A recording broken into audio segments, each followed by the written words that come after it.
A very good morning to all of you. Hope all are doing fine.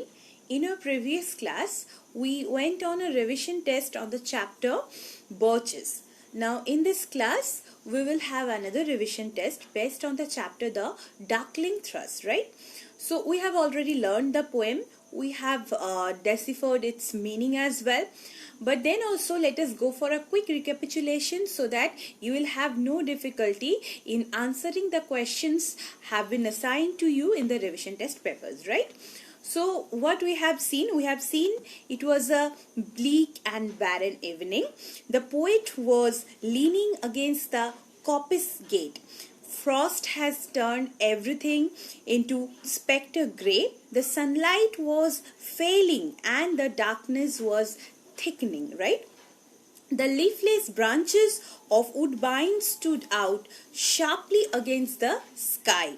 The people of the locality had retired to their houses and enjoyed the warmth of fireside. That was the summary of the first stanza, right? So what we got to know in the second stanza, it was the last day of the 19th century.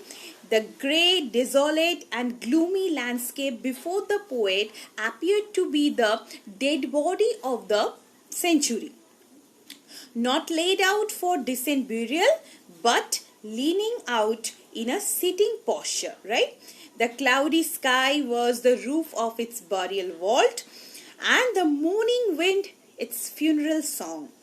The eternal spirit of life, vitality, seemed to have come to a halt, and all living beings were as dejected as the poet himself. What we got to know in the third stanza? Suddenly, an old, weak, lean, and small thrush burst out, singing a gleeful song. Its feathers were ruffled by the gusts of wind. Still, it poured forth its joyful song with full-throated ease, in the midst of the encircling and deepening gloom. And the last stanza tells us there was nothing in external nature to inspire the bird's song. All earthly objects far and near were full of gloom and sadness.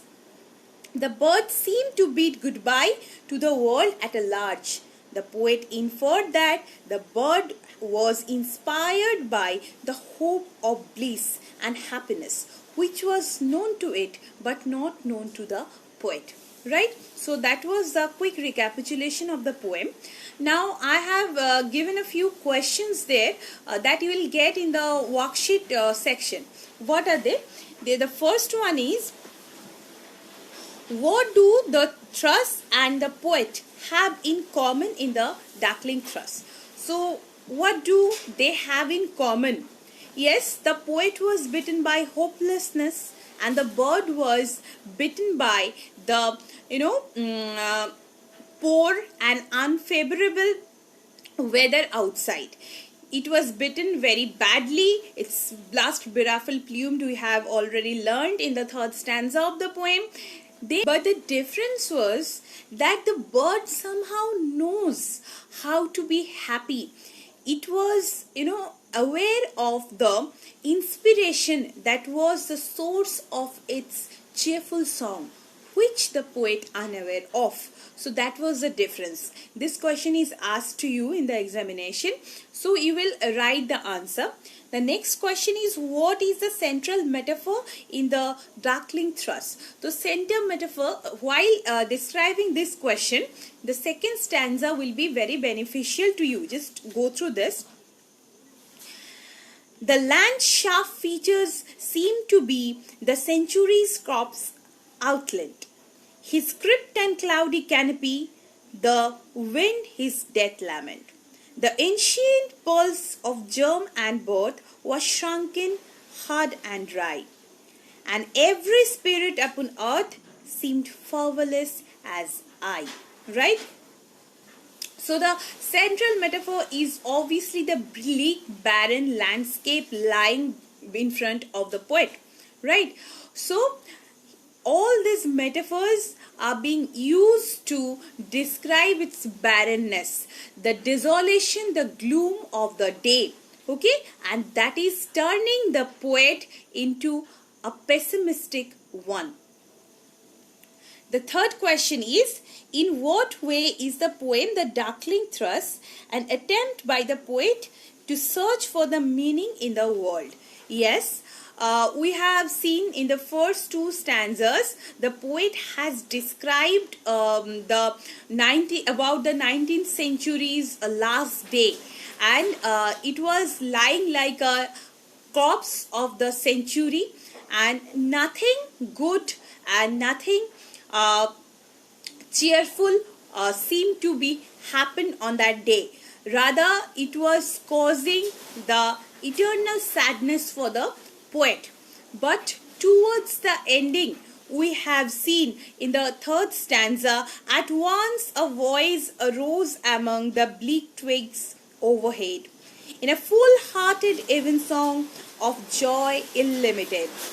An aged thrush, frail, gaunt, and small, in blast-ruffled plume, had chosen thus to fling its soul. Now see, we have seen the bird which is bitten by the weather very badly. Then also the bird decided to fling its soul and to touch the happy note, so that the happiness can prevail the whole world. And it was also a prey of physical exhaustion. Then also it is singing so joyfully, and to the poet the eternal energy of nature that leads to life and vitality was gone. Desolation and sadness reigned supreme over all the earthly objects far and near.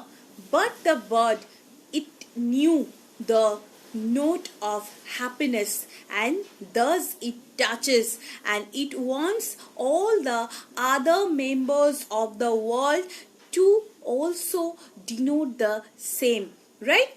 So this was the third question. These three questions were given.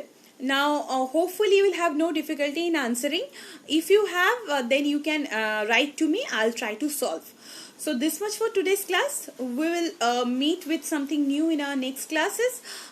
Take care of yourself, do study well, and have a great day ahead. Thank you.